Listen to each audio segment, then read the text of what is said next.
Hello student, ಈ ವಿಡಿಯೋದಲ್ಲಿ ನಾವು ನಿಮ್ಮ BCom 5th semester GST goods and service tax subject ನಲ್ಲಿ ಬರುವಂತಹ 5 ಅಂಕದ ITC ಅಂತ ಏನು ಪ್ರಶ್ನೆ ಬರುತ್ತೆ, ಸೊ ಅದ್ರ ಮೇಲೆ ಕೇಳುವಂತ ಪ್ರಾಬ್ಲಮ್ಗೆ ಏನ್ ರೂಲ್ಸ್ ಇರುತ್ತೆ, ಏನ್ ಫಾರ್ಮ್ಯಾಟ್ ಇರುತ್ತೆ ಮತ್ತು ಅದನ್ನ ಹೇಗೆ ಬಿಡಿಸಬೇಕು ಅನ್ನೋದನ್ನ ಒಂದು ಎಕ್ಸಾಂಪಲ್ ಮೂಲಕ ತಿಳ್ಕೊಳ್ಳೋಣ. ಒಂದು ಪ್ರಶ್ನೆ ತಗೊಂಡಿದ್ದೀನಿ. The balance of ITC for the month of June 2023. ITC on IGST, ITC on CGST, ITC on SGST are ಮತ್ತೆ the GST payable for the month of June 2023 ಅಂತ ಕೊಟ್ಟು IGST, CGST, SGST. So question ಅಲ್ಲಿ ಏನ್ ಮಾಡುತ್ತಾರೆ, ಎರಡು ರೀತಿ amount ಕೊಟ್ಟಿರ್ತಾರೆ.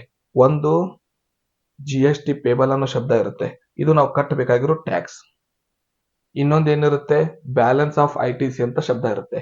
ಇದೇನಂದ್ರೆ ನಾವು ಖರೀದಿ ಮಾಡಿದಾಗ, ಏನಾದ್ರೂ ವಸ್ತು ಖರೀದಿ ಮಾಡಿದಾಗ GST ಪೇ ಮಾಡಿರ್ತೀವಿ, ಸೊ ಅದನ್ನ ನಾವು ಕನ್ಸೆಷನ್ ಆಗಿ ಬಳಸ್ಕೋಬಹುದು, ಅದನ್ನ ಏನು ಡಿಸ್ಕೌಂಟ್ ರೀತಿ ಬಳಸ್ಕೋಬಹುದು. ಸೊ ನಾವು ಪೇ ಮಾಡಬೇಕಾಗಿರೋ GST ಅಲ್ಲಿ ನಾವು ಪರ್ಚೇಸ್ ಮಾಡಿದಾಗ ಏನಾದ್ರೂ GST ಆಲ್ರೆಡಿ ಪೇ ಮಾಡಿದ್ರೆ ಅದನ್ನ ಕನ್ಸೆಷನ್ ಆಗಿ ಕನ್ಸಿಡರ್ ಮಾಡ್ತಾರೆ, ಮೈನಸ್ ಮಾಡಿ ಉಳಿದ ಅಮೌಂಟ್ಗೆ ನಾವು ಟ್ಯಾಕ್ಸ್ ಕಟ್ಟೋದಿರುತ್ತೆ.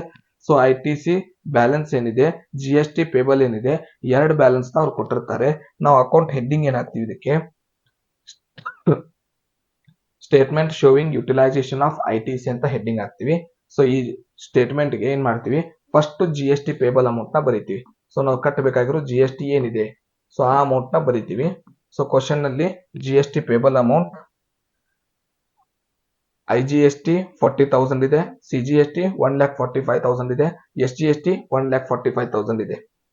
ಯಾವಾಗ್ಲೂ ಫಸ್ಟ್ IGST ಕಾಲಮ್ ಇರಬೇಕು, ಆಮೇಲೆ CGST ಇರಬೇಕು, ಆಮೇಲೆ SGST ಇರಬೇಕು.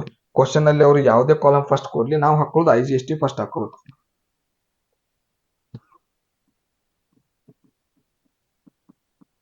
ಸೊ 40,000, 1,45,000, 1,45,000.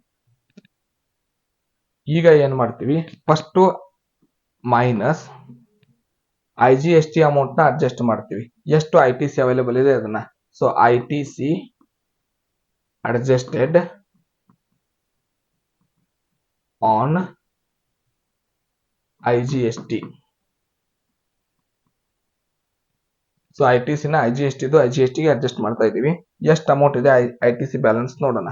ಸೊ ITC ಬ್ಯಾಲೆನ್ಸ್ ಏನಿದೆ IGST ಮೇಲೆ 60,000 ರುಪೀಸ್ ಇದೆ.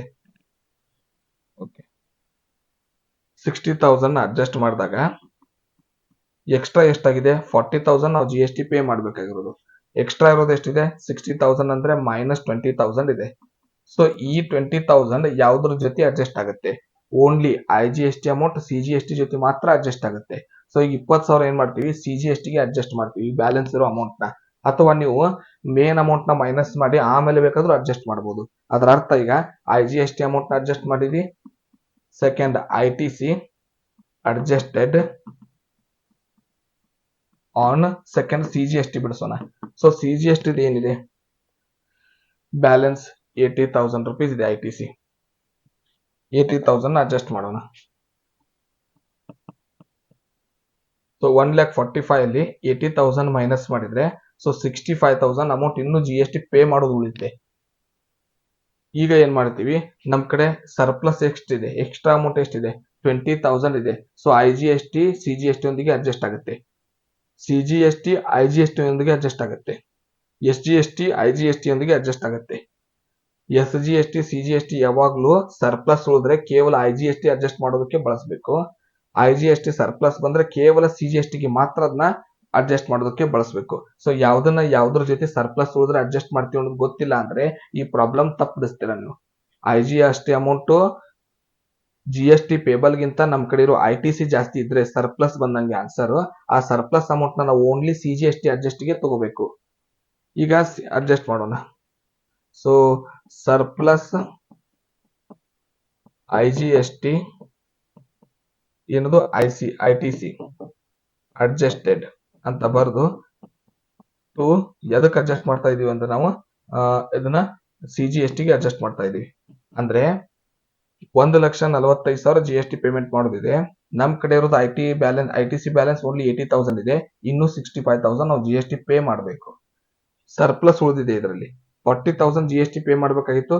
ITC ನ ಎಕ್ಸ್ಟ್ರಾ ಅಮೌಂಟ್ ಇದೆ 60,000 ಇದೆ. ಆ ಎಕ್ಸ್ಟ್ರಾ ಅಮೌಂಟ್ ನ ಈಗ ಅಡ್ಜಸ್ಟ್ ಮಾಡ್ತಾ ಇದೀವಿ. ಸೊ 65 ಅಲ್ಲಿ 20,000 ಹೋದ್ರೆ 45,000 ಉಳಿತು. ಇನ್ನು ನೆಕ್ಸ್ಟ್ SGST ಅಡ್ಜಸ್ಟ್ ಮಾಡೋಣ. ITC ಅಡ್ಜಸ್ಟೆಡ್ ಆನ್ SGST ಎಷ್ಟಿದೆ? 70,000 rupees ಇದೆ ITC. ಸೊ 70,000 ನ ಅಡ್ಜಸ್ಟ್ ಮಾಡಿದಾಗ 1,45,000 70,000 ಮೈನಸ್ ಮಾಡಿದ್ರೆ 75,000 ಫೈನಲ್ ಬ್ಯಾಲೆನ್ಸ್. ಸೊ ಇದರಲ್ಲಿ 20,000 ನಾವು ಯೂಸ್ ಮಾಡ್ಕೊಂಡಿದೀವಿ. 45,000 GST ಪೇಬಲ್ ಅಮೌಂಟ್ ಉಳಿದಿದೆ, 75,000 GST ಪೇಬಲ್ ಅಮೌಂಟ್ ಉಳಿದಿದೆ. ಸೊ GST ಪೇಬಲ್ ಇನ್ನು ತುಂಬಬೇಕಾಗಿರೋ GST ಇದು. ಸೊ ಈ ರೀತಿಯಾಗಿ ಅಡ್ಜಸ್ಟ್ ಮಾಡ್ತೀವಿ. IGST ಅಲ್ಲಿ ಸರ್ಪ್ಲಸ್ ಬಂದ್ರೆ CGST ಜೊತೆ ಅಡ್ಜಸ್ಟ್ ಆಗುತ್ತೆ. CGST ಸರ್ಪ್ಲಸ್ ಉಳಿದ್ರೆ IGST ಓನ್ಲಿ ಅಡ್ಜಸ್ಟ್ ಆಗುತ್ತೆ. SGST ಅಲ್ಲಿ ಸರ್ಪ್ಲಸ್ ಬಂದ್ರೆ IGST ಅಷ್ಟೇ ಅಡ್ಜಸ್ಟ್ ಆಗುತ್ತೆ.